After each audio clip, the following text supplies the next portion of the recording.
Hi ಎಲ್ಲರಿಗೂ ನಮಸ್ಕಾರ. ಇದು ಸಂಡೇ ವ್ಲಾಗ್ ಅಂತ ಹೇಳ್ಬೋದು. ಸಂಡೇ ಅಂದ್ರೇ ಚಿಕನ್ನು ಮಟನು ಎಗ್ ಯಾವುದಾದ್ರೂ ಒಂದು ಇರಲೇಬೇಕು.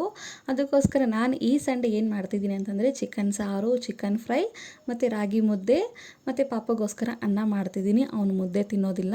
ಚಿಕನ್ ಸಾರು ಮತ್ತು ಅನ್ನ ಮಿಕ್ಸ್ ಮಾಡಿಕೊಂಡು ತಿನ್ನಿಸ್ತೀನಿ. ತುಂಬ ಈಸಿಯಾಗಿ ಮಾಡ್ಕೋಬೋದು ಚಿಕನ್ ಸಾರು ಮತ್ತು ಚಿಕನ್ ಫ್ರೈ.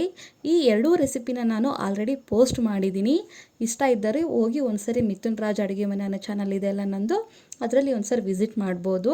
ಆ್ಯಂಡ್ ನೀವೆಷ್ಟು ಜನ ಚಿಕನ್ ಸಾರು ಮಾಡಿಬಿಟ್ಟು ಚಿಕನ್ನಲ್ಲಿರುವ ಪೀಸಿಂದ ಫ್ರೈ ಮಾಡ್ತೀರ ಅನ್ನೋದು ನನಗೆ ಕಾಮೆಂಟ್ ಬಾಕ್ಸಲ್ಲಿ ಹಾಕಿ.